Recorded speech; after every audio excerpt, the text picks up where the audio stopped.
we continue to look at these arcane laws, those laws that lie behind superstition and ritual and dogma.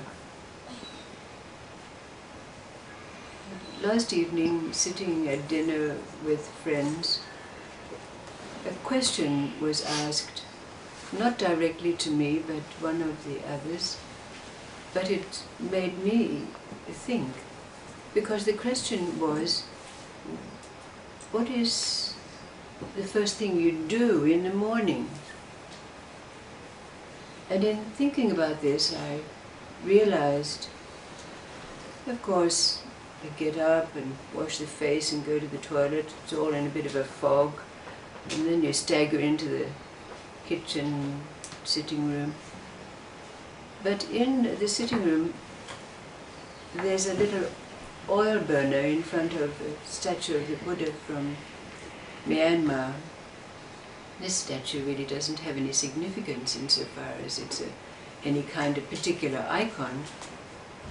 But I take a tissue and I lay it in front of the little burner, and I fill up the oil burner, and I clean the wick with some tweezers, or I change the wick, and then I light the wick, and then I scrunch up or fold up the tissue with the old pieces of burned wick or the old burn, and I throw it away.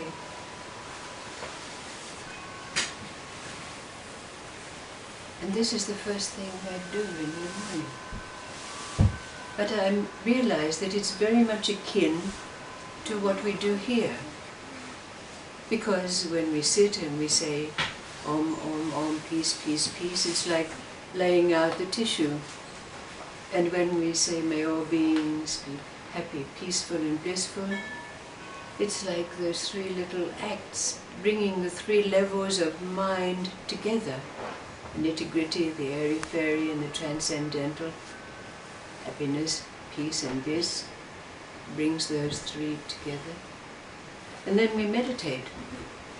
And in that meditation, it's like throwing away the old tissue and being receptive to the day. But here, in this place, when we come together, it's being receptive so that what goes in relationship to the story that is told is going into that space that's available.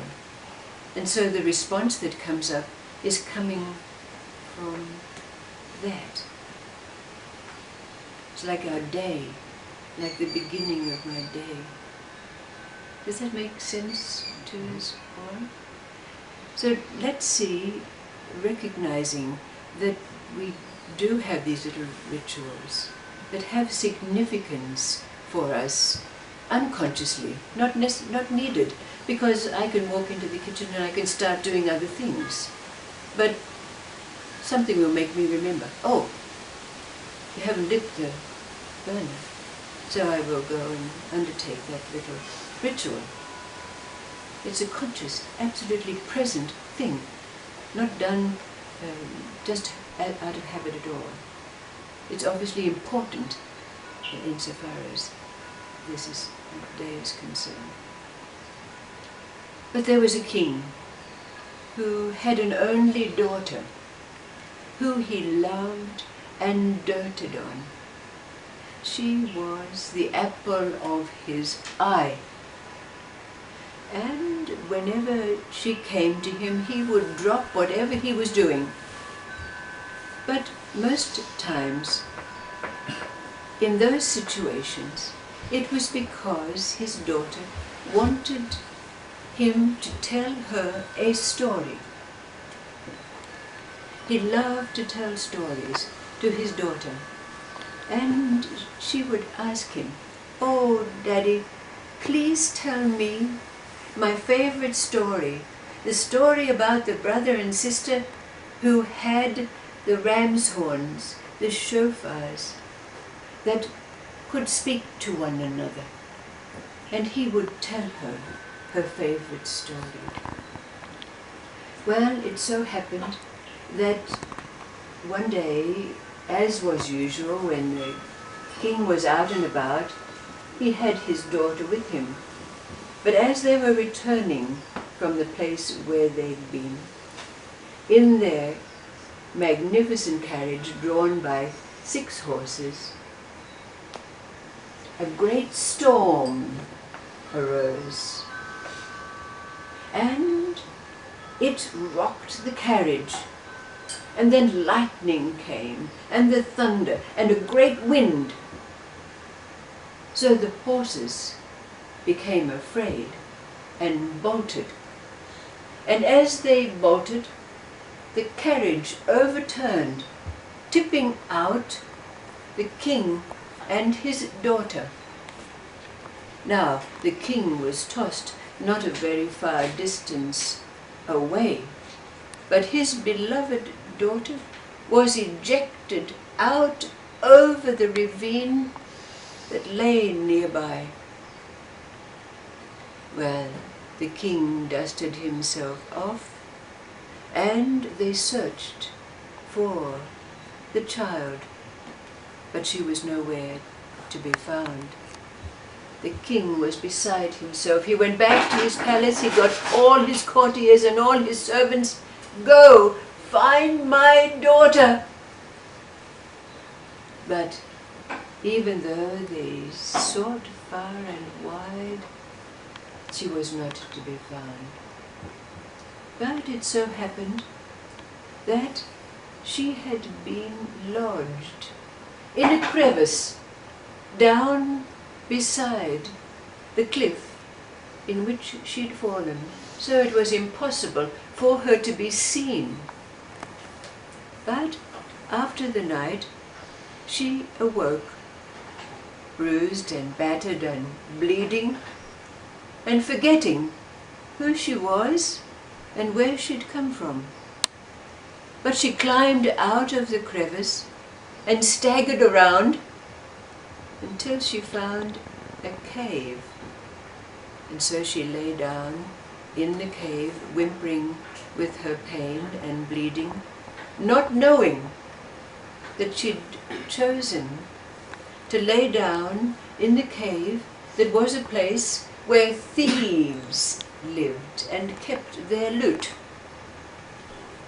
So when the thieves came back after a foray of stealing and heard the whimpering in their cave, they were greatly surprised to see that it was a small, hurt child. So they tended to her, and they asked her where she'd come from and who she was, but she couldn't remember.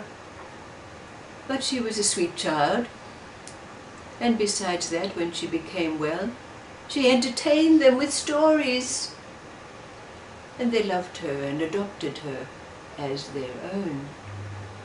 And she grew. But one day, when they were out and about, she saw the king's carriage go by, and something moved in her heart. I want to go to the palace. So she made her way to the palace gates, and she peered inside to see if she could get a glimpse of the king. But he was nowhere to be seen. But every opportunity, when the thieves went into town and took her with them, she went to the palace gates, looking longingly at the palace to catch a glimpse of the king. And when she told her adopted family about this, they laughed at her. "Who do you think you are? I think you've got designs of grandeur." But you know, when the king's daughter disappeared, he was inconsolable, and he became very morose. He went about his kingly duties, but there was no life in him. And his courtiers and his advisors tried everything to encourage him to begin to feel life again. But nothing they did worked. Then one day they thought, our king loved stories. He loved telling stories to it. If we have some storytellers, perhaps it will jolly him out of his state. So the messengers were sent out far and wide to look for storytellers. But one day, of course, the girl, now growing into womanhood, heard the messenger as he went by, and she told her adopted family of thieves, "I'm going to enter that storytelling." Oh, they scolded her and said how stupid she was, delusions of grandeur again. But she was determined. So she went out into the forest and she practiced her stories. She practiced and practiced her stories so that when the time of storytelling could come, she would be able to win this competition, because they'd made it a competition. Who was the best storyteller? Well, the day of storytelling came, and she went to the palace. And when it came to her turn to stand up and tell a story, she stood up and said, "Once there was..." And then somehow the words wouldn't come. And she hummed and stumbled and ahed until the audience said, "Take her off there, take her away, call the next one." But she was determined. She went back to the forest and practiced her stories again. And the next day she came back to the storytelling, and when it was her turn, she stood up again. But again, when it came once, her voice left her. And again she was booed and jeered and sent away. But her longing was so great, she came back the next day and she stood up. Once there was. But then the audience said, "Oh, it's her again. She's the one we see in town with those thieves. Seize her." Well, with that, her voice came back. And very strongly she went on with the words, "There were 2 children, a boy and a girl."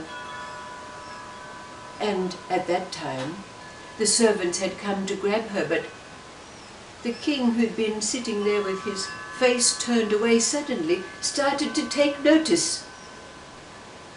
And he said, "No, wait, let her speak."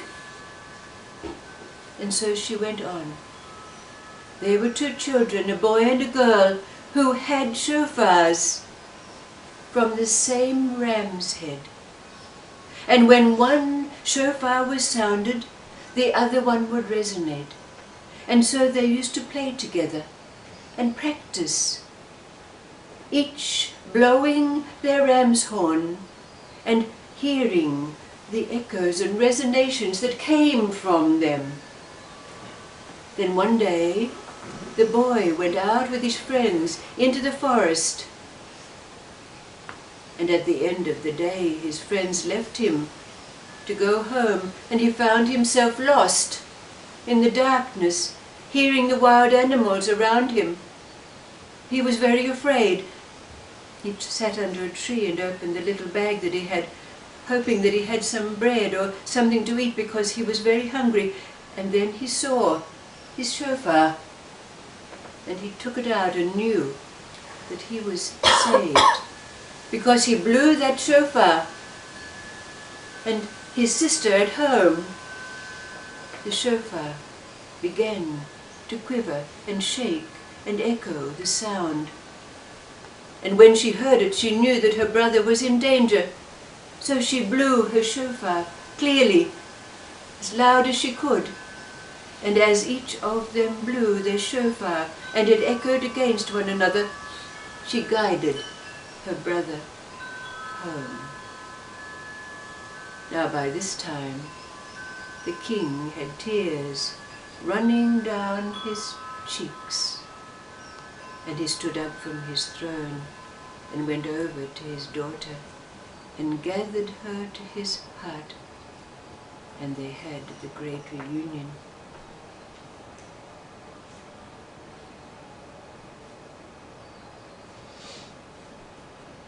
In this case, where we arrive at when our three levels of mind are integrated, when in that state of clearness, clearing out, and receptivity, whatever perceptions, whatever our day contains to bring to us, a phone call, a duty, going out somewhere to begin our work day, where they're able to respond and bring forth something that surprises us in many instances, because it doesn't come from conditioning, it doesn't come from a state of programming, it doesn't even require any thought, it just arises. In this state, now having this story be that perception which enters into that available space, what is it that arises from this simple tale for you?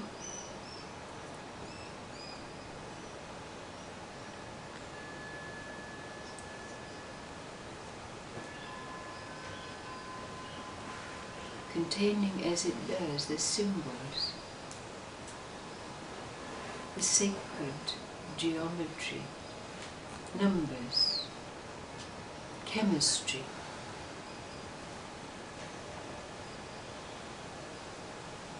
that life presents to us in every experience.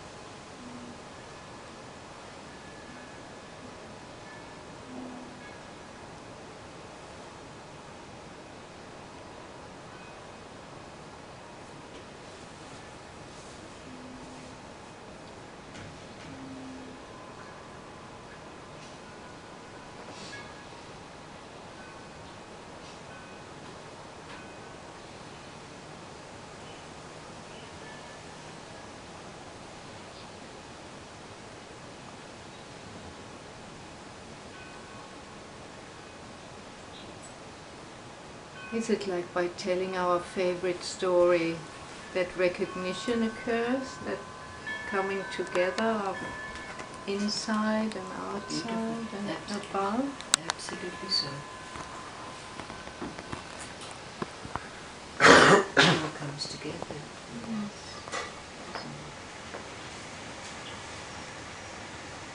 The inner and the outer.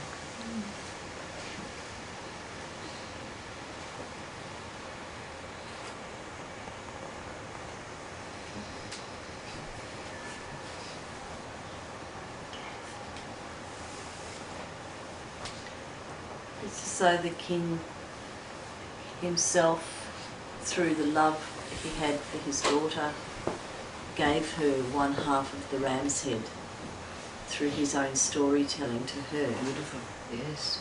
And then she had the other Absolutely. And intuitively, even though she'd forgotten who she was and she'd been stolen, her soul had been stolen by the thieves, and her history and her memory had been taken from her, she intuitively, she remembered the stories. And so that was the horn that she blew that found her way home. Yes. And it had been the love of the farmer that had actually given her that Beautiful. way to find her way home. And what is this king? What is this longing that drew us to the palace gates? It's the connection between the God self and the self. And the sun, The connection's always there. always there. The echo is always there. The chord is always there. Or arises in some time for us. It's always with us.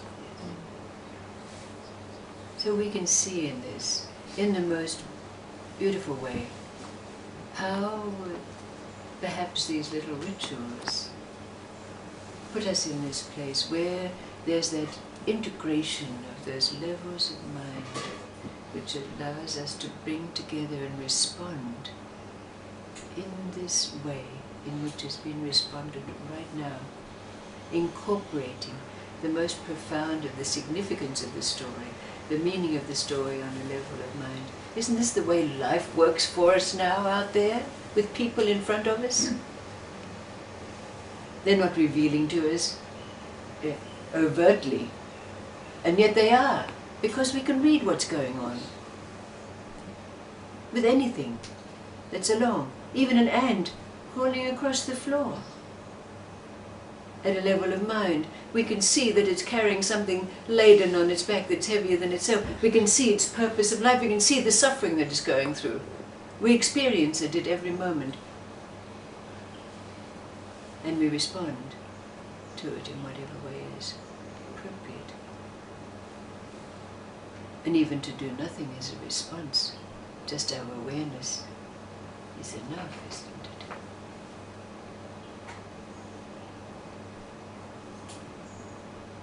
Just our recognition is enough.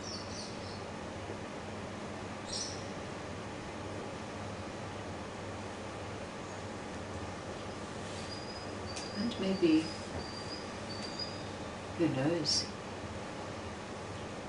like for myself, this little dinner together, bringing up an awareness of this ritual for me. I had never recognized the significance of it before. And yet, I realize now what an important part it plays in the beginning of the day, without it being a conscious thing at all. And yet it's so important, that moment of integration, reverence, ritual. Could be our making of a cup of tea. You have your ritual or your coffee. Taking out the coffee pot, grinding the coffee grounds. Whatever it is, watch yourself and see if you can see these little significant levels that ritual purports.